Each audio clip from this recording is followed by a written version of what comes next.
pessoal, beleza? Hoje vamos fazer aqui mais um autovlog. Hoje para eu falar a respeito da minha experiência com o JAC J3, que muita gente está querendo que eu faça esse revival. Bom, antes de mais nada eu gostaria de pedir a vocês que participem daquela área comunidade aqui no YouTube, que lá eu falo a respeito dos carros que eu vou testar, dos carros que eu já testei e dos assuntos que eu vou abordar aqui no canal. Inclusive tiro muitas dúvidas por lá.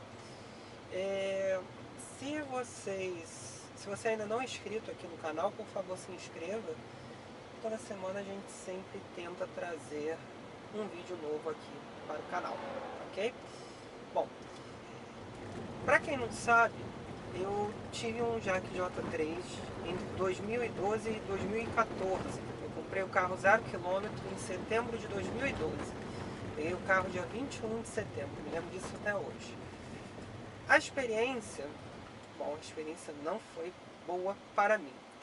Antes de mais nada, vamos explicar aqui a situação do Gustavo em setembro de 2012. Eu estava saindo de uma fase totalmente fanboy, estava saindo mesmo, estava começando a raciocinar, a ver outros carros, entender que não existe um carro perfeito, você pode ter um carro que você gosta muito, entendeu? Mas existem outros, né?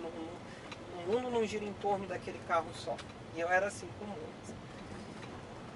Muito tempo eu só queria ter Monza, até que eu tive o primeiro Civic, que foi meu primeiro carro automático. Eu tive um Civic LX 1.5. A situação tinha se enrolado, depois a situação tinha melhorado, eu resolvi comprar um carro 0 km. Aí foi a primeira vez que eu quis ter um Clio. É uma coisa curiosa, que estava já no final daquela versão antes daquele que eu tive, né? Ainda aquele Clio com o farol de dupla parábola, né? A roda de aro 14. E aí eu queria um Clio daqueles, porque eu tinha condições de comprar um carro daqueles à vista, e era o que eu queria. Apesar de eu gostar muito de carro automático, eu queria continuar nos carros automáticos. Eu gosto de carro automático antes de ser modinha como é hoje. Para mim é uma coisa natural. Quando a gente está andando a pé, a gente não está trocando de marcha no nosso corpo, né? A gente só acelera o nosso passo ou diminui o passo para manter a velocidade. A mesma coisa acontece com um carro automático, é uma coisa natural. Mas enfim. E eu queria um Clio, eu ia comprar um carro à vista. Aí muito bem, apareceu uma oportunidade de crédito, aí eu comecei a namorar as últimas Renault Grand Tour, né? Que eram as Megane, né, com um pacote totalmente completo, para quem se lembra na época, com ar-condicionado digital, caramba, 4. Lembro que na concessionária da Renault na Tijuca, que anos depois eu fui vir a tirar o meu Logan, né, essa Grand Tour, ela estava ali na faixa dos R$47 mil em 2012, o carro médio. Mas enfim. Aí eu tava olhando, queria a Grand Tour, queria o Logan automático. Novamente, para quem não sabe, existiu o Logan com transmissão automática e bicíclica, o câmbio Proactive, né? De 4 velocidades, Logan e Sandero e Stepway também, que eram aliados a um motor K4M, né? Aquele 1.6 de 16 válvulas da Renault. Eu comecei a analisar, aí a minha família começou a meter o pau, porque carro francês não prestava, que eu não podia ter carro francês, que isso que aquilo, eu tive 4 já. Sendo que 2 não eram bem franceses, eram romenos, né, na realidade. E eu não podia ter carro francês. Aí eu tinha um amigo, um pai de um amigo meu, do Diogo, tinha acabado de comprar um JAC J3. E ele estava gostando muito. Eu cheguei até... Já entendi, moça, que você vai entrar. Eu cheguei a fazer um test drive no carro, só que aqueles test drives de 10, 15 km você não consegue sentir muito do carro, principalmente em velocidade de estrada, né? Imagina num ciclo como o Rio de Janeiro, com trânsito ainda em alta, né, 2012, todo mundo ainda com grana, então carro pra caramba na rua. Né, ainda não estava nessa crise fodida que se encontra no momento atual, eu não consegui testar o carro direito. Eu fui na JAC primeiro para ver o J5, porque era um carro que eu achava muito bonito. Eu fui por curiosidade. Fui lá, vi o carro, achei fraco, que era 1.5 para aquela carroceria toda, mas quem sou eu para falar de carro fraco naquela época, quando eu tinha um Civic 1.5 de 102 cavalos e um câmbio automático 4 marchas. Ou seja, um carro mais lerdo do que a maioria dos carros de 1000 já daquela época, com o que fará de hoje, né? O Up MPI iMotion era mais rápido do que aquele Civic em aceleração. Enfim, novamente.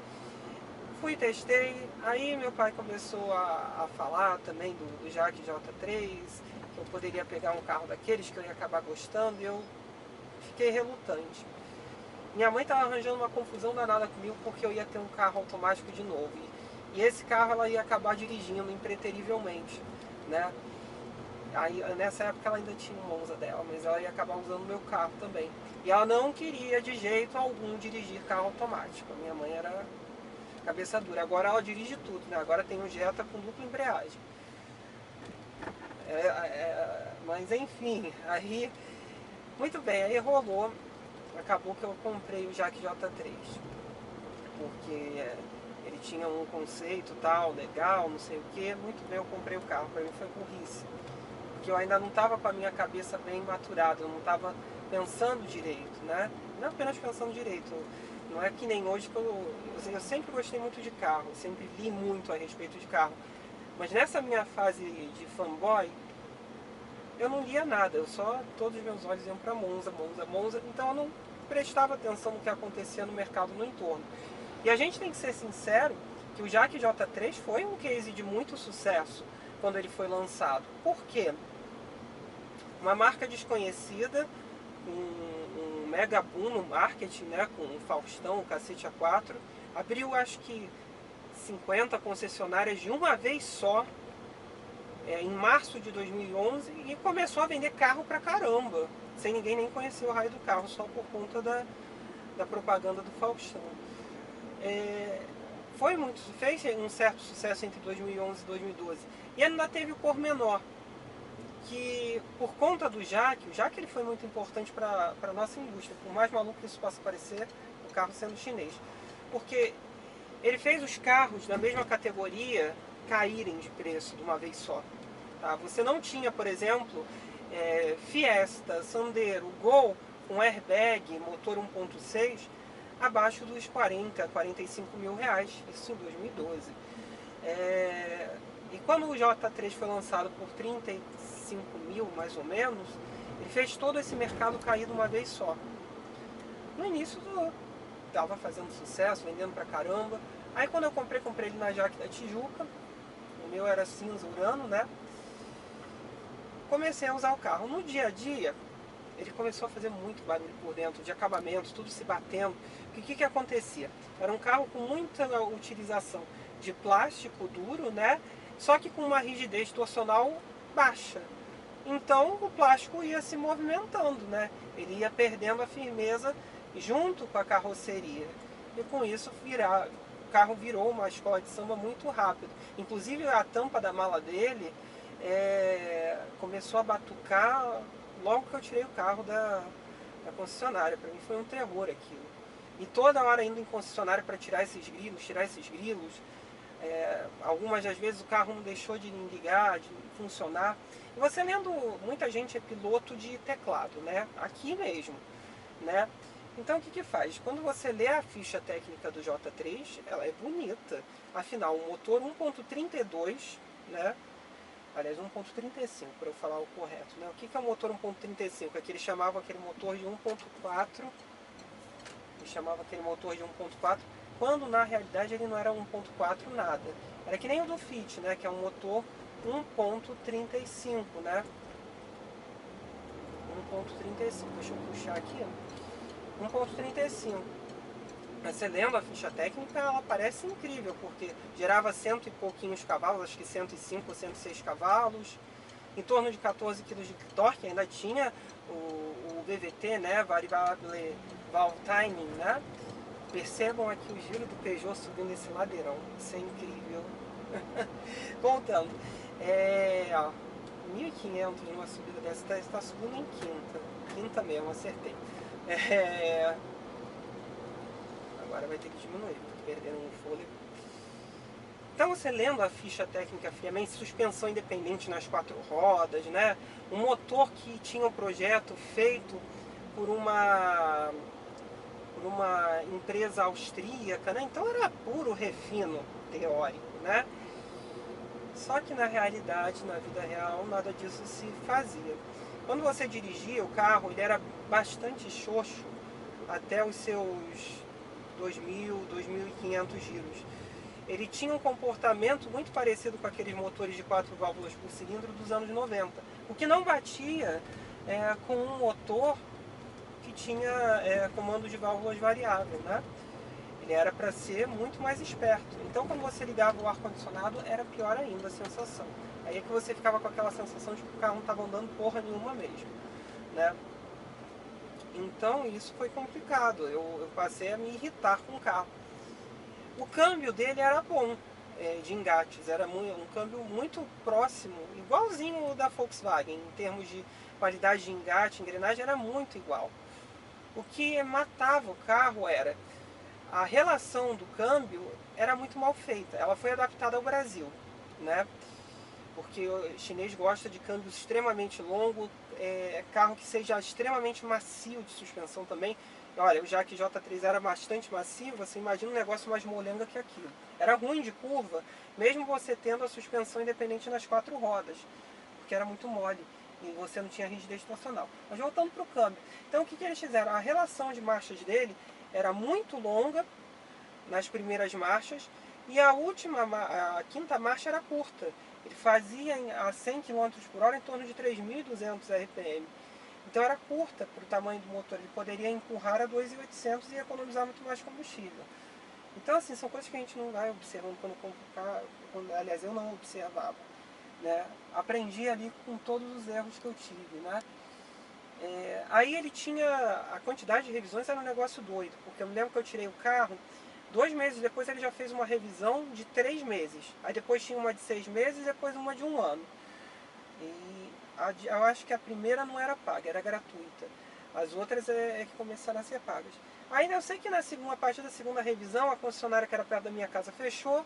Eu tive que começar a fazer manutenção do carro em Botafogo. Ficava em torno aí seus 10, 15 quilômetros da minha casa, lá no Rio. Era incômodo, né? E eu ia me emputecendo, porque eu tinha me acostumado muito ao câmbio automático. É uma comodidade que eu gosto muito de ter num carro, né? É uma coisa que eu adoro. Então aquilo acabava me fazendo ter uma condução que me irritava, me deixava puto da vida de pegar, por exemplo, um trânsito desse, toda hora ter que ficar engrenando marcha, eu não gosto. Isso me cansa. Eu gosto de engrenar marchas quando eu quero engrenar marchas, quando eu quero brincar com o carro. Não no caso desses agora, né? Mas enfim. Então, ele foi me irritando, né? Eu fui ficando muito puto com o carro. Ao ponto que eu cheguei ao final de 2013, eu não queria mais dirigir o carro, deixei o carro jogado dentro da garagem e tinha comprado um Civic branco, que é o segundo Civic que eu tive, que era um EX, né? O motor 1.6 16. E fiquei com ele por mais algum tempo, até que eu tive o primeiro Logan.